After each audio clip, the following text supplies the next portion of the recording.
1941年12月7日，日军偷袭珍珠港，太平洋战争爆发，美日双方在太平洋地区爆发一场又一场的恶战。1942年，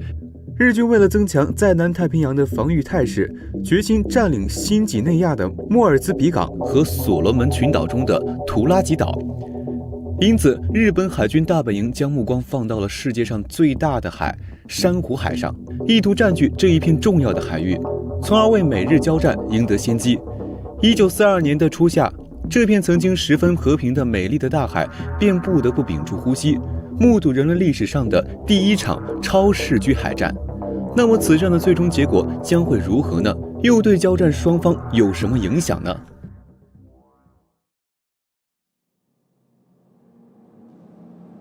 自从太平洋战争爆发以后，在不到半年的时间里，日本人已经肃清了西太平洋的盟军，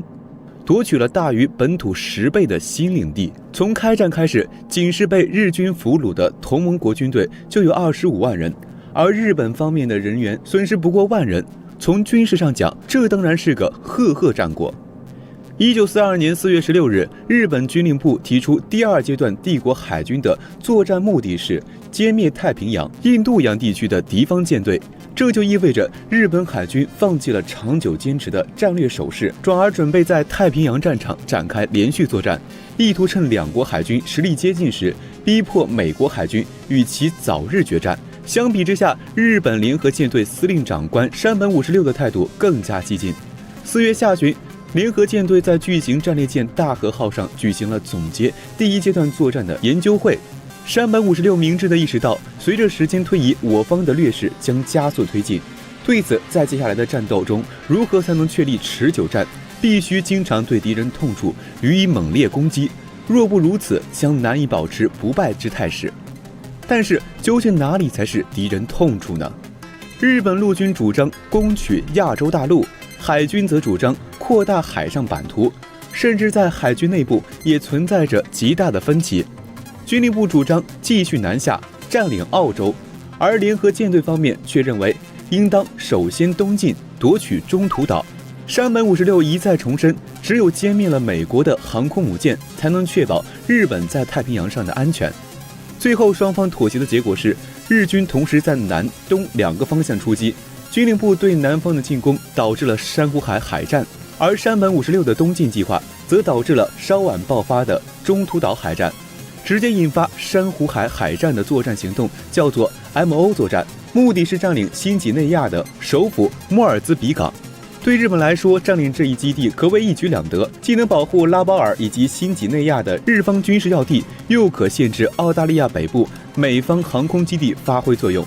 按说，战略目的既然如此清晰，联合舰队当时又对美国太平洋舰队占据着明显优势，若是挥动大军直接杀将过去，盟军方面大概也只能选择暂避锋芒。偏偏日军一帮精英们搞出了一个令人眼花缭乱的兵分几路，一路是进攻所罗门群岛的部队，一路是进攻莫尔兹比港的部队。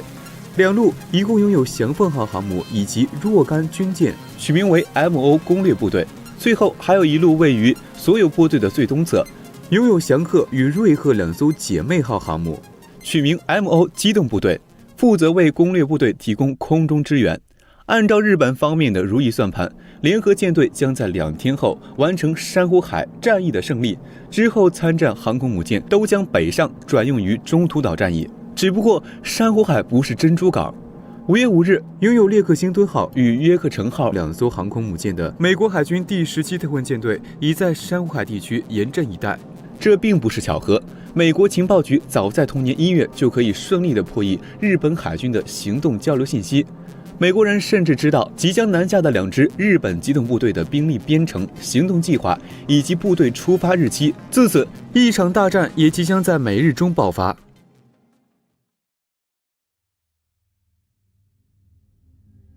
1942年5月3日，按照预定时间表，日军顺利占领了图拉吉港。但是，就在日本人为这一胜利欢呼的时候，5月4日晨，美军统帅弗莱彻将军从约克城号航空母舰派出40架飞机，对图拉吉进行2次空袭，击沉日军驱逐舰菊月号和3艘登陆驳船。尽管损失不大，但美军舰载机空袭图拉吉依然使日本人大为震惊。因为这意味着对手不仅知道乙方的进攻意图，而且已深入到战区之内。5月6日，当美军第17特混舰队一路向西北方向疾驶时，在珊瑚海北部以及东部的日军舰队企图从背后夹击美军舰队，美日双方都在拼命寻找对方的位置。但由于这一天珊瑚海上突然出现大面积雨云，恶劣的气候妨碍了搜索，甚至双方在相距仅70海里时也没有发现彼此的踪迹。一直到第2天，美军约克城号派出侦察机到北面进行搜索，才终于发现了日本机动舰队的踪影。身在航母甲板上的弗莱彻将军得到这些报告后，精神为之一振。这将是美国特混舰队在太平洋上首次与日本航空母舰进行真正的交锋。7日，24架鱼雷轰炸机、36架俯冲轰炸机从约克城号和列克星敦号上腾空而起，在16架战斗机掩护下向日军舰队扑去。而此时首当其冲的就是日军的翔凤号航母。这艘13000吨的轻型航母原本只是一艘潜水母舰，直到太平洋战争爆发后才完成改造，变身航空母舰。毕竟是半路出家，翔凤有着先天不足，防空火力不足就是其中之一。除了4座89式5英寸高炮之外，就只剩4座连装96式25毫米高炮。96式25毫米高炮是整个2战期间日军舰艇近程防空的主要武器。连日军自己都承认，这种高射炮存在缺陷，射击时震动大，无法对付高速目标等等缺点。面对蝗虫一样飞来的美机，翔凤号的处境是令人绝望的，甚至它的舰载机也无法保护自己的母舰。日本缠入的工业只在翔凤号上配备了18架战机，远远没有达到27架的配置。即便在18架战斗机里，还有4架早已过时的96式战斗机。在美机来袭时，指望不上高射炮的翔凤号所能依靠的就是空中巡逻的3架96式战斗机。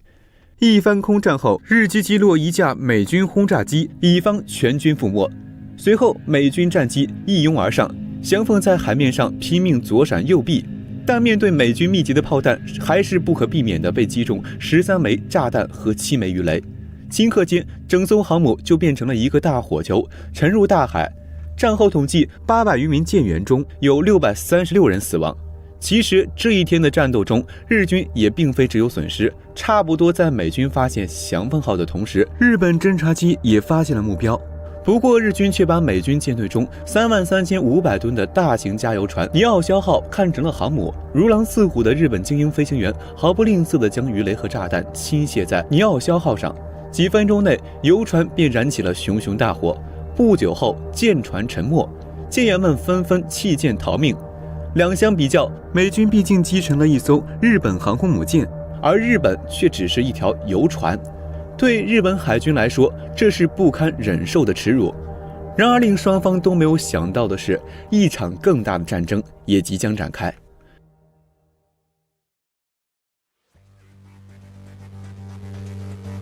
经过第1天的战斗，日美双方的航母数量变成了2比2平手，这是一场真正的公平决战。而且对手旗鼓相当，每一方都有2艘大型航空母舰。美国人有122架飞机，日本人有154架飞机。美国人有先进的雷达设备，但日本人则有丰富的战斗经验和性能优越的零式战斗机。5月8日，蔚蓝色的珊瑚海风平浪静，决战的时刻即将到来。早上8时22分，美军列克星敦号收到侦察报告，发现2艘敌航空母舰、4艘巡洋舰，位置在东北175海里。2分钟后，日军同样发现了美军的具体位置及作战单位，双方都在为抢占先机而做着最后的搏斗。几乎是在同时，81架美机飞向日舰队，日舰队的70架飞机也风驰电掣般朝美特混舰队扑去。10时32分，飞在前面的约克城号上起飞的机群首先发现目标。这时，翔鹤号和瑞鹤号为了防御美国人的攻击，分成2组，间隔8到10海里，各自2艘重巡洋舰和3艘驱逐舰护卫。美国飞机刚一出现，瑞鹤号便迅速躲进雷雨云之下，得以逃脱厄运。而翔鹤号则转为逆风航行，企图让甲板上的护航机起飞迎敌。10时57分，美机对翔鹤号进行了集中攻击。俯冲轰炸机的一颗炸弹在翔鹤号舰首右方爆炸，引起汽油燃烧，飞行甲板上立刻大火熊熊。这时，鱼雷轰炸机穿过枪林弹雨，在1400米处发射了鱼雷。遗憾的是，美国鱼雷在水中的速度慢得出奇，竟然无一命中目标。11时40分左右，美军从列克星敦号上起飞的攻击机群终于发现了正在冒烟的祥鹤号。此时的祥鹤号上大火虽然得到控制，但飞行甲板已经无法使用。下午1时，祥鹤号被迫返航。攻击机群出发以后，列克星敦号还有9架战斗机，约克城号也掌握着8架战斗机，用来防御日本飞机的进攻。美军统帅弗莱彻把这些飞机分为2队，一队在上空巡逻警戒，另一队在甲板上加油，不停地进行轮换。不久后，列克星敦号的雷达发现，在距离68海里处有大群敌机从东北方向飞来，美国人立即让航空母舰转向。停留在飞行甲板上的全部飞机升空，航空母舰与护卫舰的舰面防空火力也严阵以待。10几分钟后，日军的攻击编队抵达。几分钟后，一枚鱼雷命中列克星敦号左舷前部，接着在同一位置又中了一枚鱼雷。接着，日军轰炸机一拥而上，一枚重磅炸弹正好落在列克星敦号的左舷前炮尾的中间，把那里的火炮全部炸哑。日本飞行员的技术水平毋庸置疑，袭击列克星敦号的航空母舰日本轰炸机共投下19枚炸弹，有10枚命中目标，发射的14枚鱼雷中有9枚中的。11时30分，日机攻击结束，攻击队向本方发回报告，敌2艘航空母舰已被击沉，还有1艘战列舰被击伤。由于自信地认为美国的2艘航空母舰都已被击沉，第17特混舰队的主力已经被消灭，日军停止了攻击。同时，由于担任直接掩护任务的祥凤号航空母舰已经被击沉，进攻莫尔兹比港的行动也只好推迟。运输船队接到指令，立即返回拉包尔 ，MO 作战宣告流产。那么，战役的最终结果又真的和日军想象的一样吗？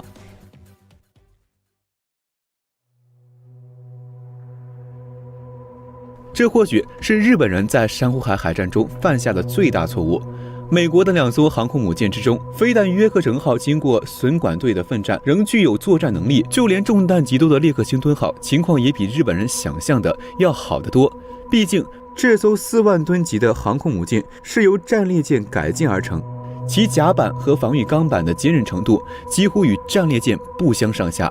日机离开后，飞行甲板大体完好，它像约克城号那样还能照常起飞飞机。但天有不测风云，到了12点47分，美军列克星敦号的内部突然发生巨大的爆炸，从船头到船尾都感觉到震动。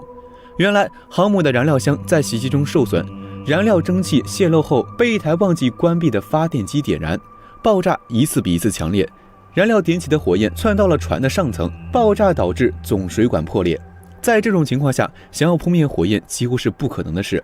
船身前方发动机房的温度迅速升至160摄氏度。下午2点，另一次大爆炸炸毁了列克星敦号发动机舱的通风系统。4时30分，列克星敦号完全丧失了前进的动力，美军开始撤出航母。比起军舰，美国海军更需要受过训练的指挥官，不需要他们去做代价高昂却又毫无意义的牺牲。8日，山本56得到日本舰撤退的消息以后，严令继续追击，歼灭残敌。等日军再度南下后，战机已经永远逝去了。日军第17特混舰队在珊瑚海一连搜索了2天，毫无结果，珊瑚海海战就此落下帷幕。谁才是赢家呢？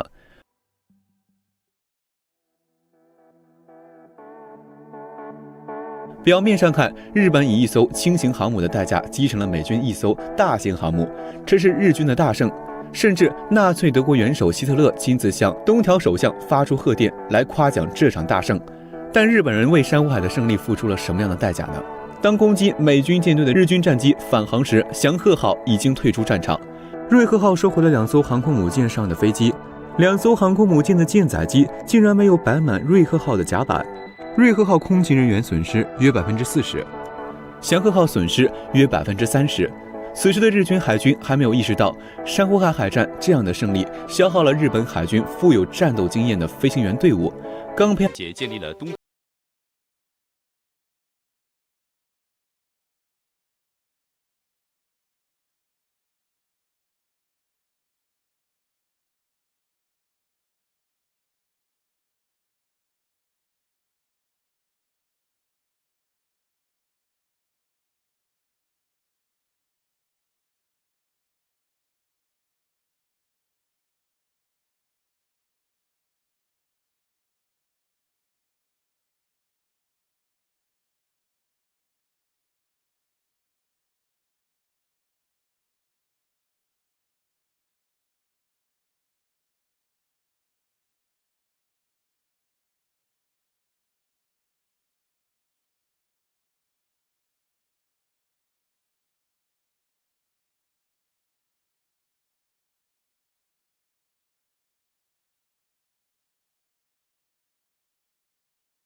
其德国盟友紧锣密鼓地在首都布防的同时，辖2个武装党卫队师的德国第9武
干道加快突进的速度，德军力量有限，无力阻抗苏军强力攻势，只得以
如同日本政府不承认南京大屠杀的全部事实一样，至今乌克兰官方也不完全承认沃伦大屠杀。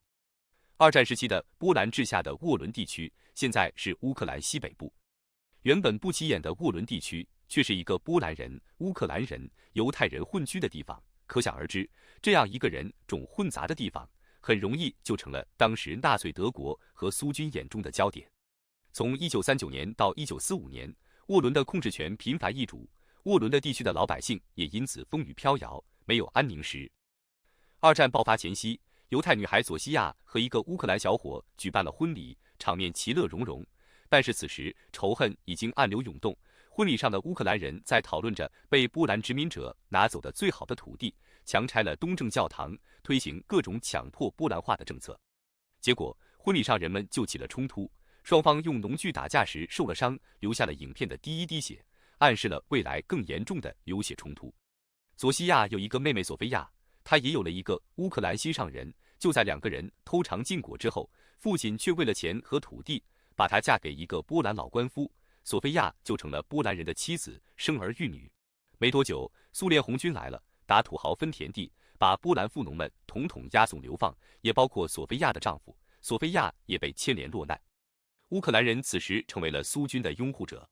得知索菲亚落难，喜欢索菲亚的乌克兰男孩赶来，试图用苏联军车上偷来的伏特加来骗苏联军官，想要放了索菲亚。结果事情败露，苏联军官一枪取了他的性命。乱世之中，人命都抵不上一瓶酒。没几天，德军占领了沃伦，苏联红军撤退，波兰人被放了回来。而此次德军想要杀害的是沃伦地区的犹太人，犹太人们东躲西藏，却难逃厄运，没有人愿意帮助他们。曾经的朋友、邻居，甚至是夫妻都相互举报。此时乌克兰人又开始拥护德军，带头的人甚至还举起来欢迎纳粹德军的标语，为希特勒唱起了颂歌。沃伦的犹太人此时惨遭杀害，而其他人却冷眼旁观，畏首畏尾。此时沃伦地区的乌克兰人成为了德军的帮凶。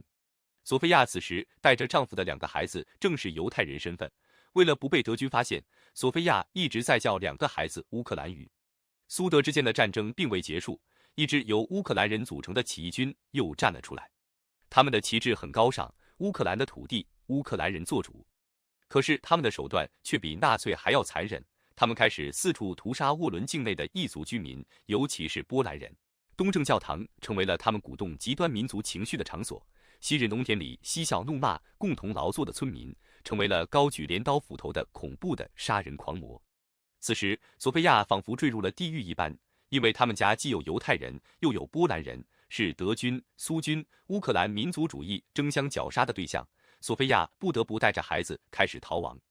在民族主义教唆下，越来越多的乌克兰人加入了种族大清洗，他们的手段越来越残忍。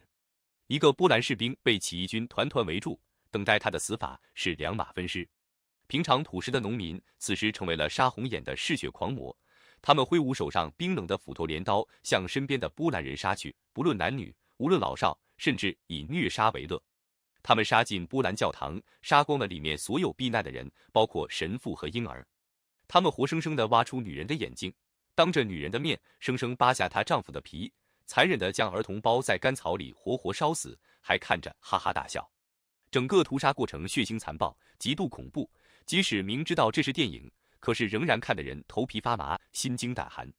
1943年7月，这场世界上最恐怖的民族大屠杀正式进入了疯狂阶段。第一场乌克兰人对波兰人等异族的血腥屠杀，夺走了10万波兰无辜民众的生命，手段更是令人发指，每天都有无数波兰人惨遭杀害。历史的真相是什么？这场大屠杀的背后，德军、苏联、乌克兰没有一个是无辜的，他们都是这起惨案的助推者。早在第二次世界大战开始之前，乌克兰民族主义者便开始有计划地通过恐怖主义手段来对波兰人进行打击了。那时，西乌克兰还是波兰的一部分，和德国纳粹所进行的合作，给予了乌克兰民族主义者莫大的勇气和力量。当然，纳粹德国之所以愿意给予乌克兰人以帮助，是因为他们坚定地认为，如果乌克兰民族主义者建立一个独立的国家，这对于整个苏联来说，无异于巨大的打击和分化。德国人也相信自己有能力操弄一个傀儡乌克兰政府。新的乌克兰政府必须要保证国境之内的种族纯净。斯捷潘·班德拉和所有其他乌克兰民族主义者组织的领导人一样，热心地支持这一想法。1943年，乌克兰民族主义者组织下属安全部首领尼古拉·列别德建议清除那些在乌克兰领土上生活的波兰人。他的这一设想获得了乌克兰民族主义者组织上层人物的褒奖。他领导的乌克兰民族主义部队把目光放到了波兰村庄帕罗斯尔，这里距离罗夫诺州的沃洛季米列奇区很近。为了使己方的损失降到最低程度，涅特杰洛维奇命令自己的手下改穿苏联游击队的制服。他早就听说帕罗斯尔村的村民和苏联地下抵抗力量关系良好，希望借此迷惑波兰人。这一方法奏效了，波兰村庄的居民被他们尽数屠戮。乌克兰民族主义者非常残忍，在网络上有大量他们残害波兰人的图片。在杀害波兰妇女之前，乌克兰民族主义者会强奸他们，然后割掉他们的鼻子、耳朵和乳房。而在残害波兰男人的时候，他们最常使用的武器是斧头。在这次袭击当中，村子里共有173人死亡，其中有43人是少年儿童。乌克兰民族主义者对婴儿也毫无怜悯之心。苏联游击队到来之后，在木桌上发现了被用刺刀钉在上面的婴儿尸体。帕罗斯尔村的波兰人遭受屠杀之后，乌克兰民族主义者伊万·利特温楚克率领的部队大受鼓舞，把屠刀伸向了波兰村庄利普尼基。这个村子有179名波兰人被害，在该村侥幸逃生的波兰人当中，就有未来的波兰第一位宇航员米罗斯拉夫·盖尔马舍夫斯基。那年他才2岁，多亏他妈妈把他藏到死人堆里才活了下来。乌克兰民族主义者把双手伸向一个又一个非乌克兰族人居住的村子。最可怕的一天在1943年7月11日到来，在这一天里，乌克兰民族主义者袭击了至少几十个波兰村庄，无差别地杀害了所有他们能见到的非乌克兰人。研究沃伦大屠杀的学者们认为，乌克兰民族主义者和乌克兰反抗军在整个大屠杀期间，共使用了至少125种方式屠杀和平民众。1944年，为了复仇的波兰人袭击了位处于波兰东部地区的乌克兰人居住点，在一场报复式的屠戮当中，大概有2到3千名乌克兰人被残杀。直到今天为止，乌克兰和波兰两国仍然未对被屠杀人数达成一致。民族主义即指以自我民族的利益为基础而进行的思想或运动，但极端民族主义一定会给其他民族带来伤痛。沃伦大屠杀就是在乌克兰民族主义下发动的最大规模对波兰人的种族清洗。二战结束后，斯捷潘·班德拉成为乌克兰民族主义组织流亡西方的领导人。为了消除沃伦大屠杀各方的丑闻，1959年，谢列平和赫鲁晓夫派遣杀手在慕尼黑暗杀了斯捷潘·班德拉。波兰沃伦屠杀纪念碑碑文：如果我忘记他们，天主啊，也请你忘记我。如今，俄乌冲突在现代文明世界发生，无辜的民众又一次陷入了战争的泥潭。他们在时隔80年后又开始了流亡生活，只不过这次乌克兰人成为了难民。据美联社3月底报道称，俄乌发生军事冲突后，大约有400万难民在乌克兰邻国流亡，乌境内还有650万人流离失所。就在乌克兰人在担心自己前往欧洲的处境之时，波兰以及其他欧洲国家和人民却表现得异常包容和温暖。仅波兰一个国家就接收了50万难民，却没有一个难民营。也就是说，逃亡的乌克兰人被当地人收留了。当地波兰网友说，自己身边的每个家庭都收留了一个乌克兰人。很多人以为欧洲人如此高尚的做法是不是证明民族主义在他们中间消失了？但事实上并没有，因为愿意收留乌克兰难民的欧洲人是有条件的，很多除了白人以外的人种并没有受到友好的收容。很多其他肤色的乌克兰人也没有得到及时的帮助。有外国网友讽刺称，因为在欧洲人眼里，蓝眼睛、金头发的同伴才是难民。别被他们骗了，他们可不是文明世界，相反，他们的行动就靠刻薄的天性和带有偏见的媒体在推动。还有人提到，种族隔离仍然存在，因为正如我们所听到的，生活在乌克兰的非洲人并没有得到优先帮助。来自非洲国家和印度的在乌留学生曾控诉称，俄乌冲突升级后，困在乌波边境的他们被区别对待，乌克兰军警阻止他们离开，有的留学生甚至遭受殴打。我们看到，时至今日，尽管有很多人愿意为难民伸出援手，但是种族主义的萌芽仍然深藏在欧洲某些人的心里，可能对一些人而言，此时此刻他们可能更害怕俄罗斯的存在。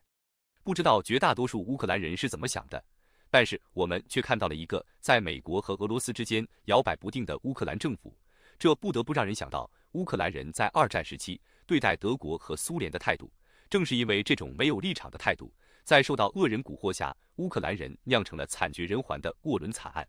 不过，我们应该看到世界文明的进步，因为即便历史上有着如同沃伦大屠杀那样的悲剧存在，波兰人和欧洲其他国家的人选择放下了仇恨，以宽容的态度去拯救那些战争中无辜的人们，至少他们不会像以前那样容易受人蛊惑，而对无辜的人痛下杀手了。至于其他的隔阂，需要人们用真心和时间慢慢的去彼此谅解，彼此消除仇恨。当今世界，人们更愿意看到有人在灾难面前互相伸出援手，但同时也不愿看到在生命面前实行双标政策。至少每一个人类都有生存的权利。我们要吸取历史惨痛的教训，希望更多的国家能考虑到全人类的利益，真正的为人类命运共同体做出贡献，减少冲突，消灭战争，让世界真正的和平，人类才能真正的文明，我们全人类才有更好的未来。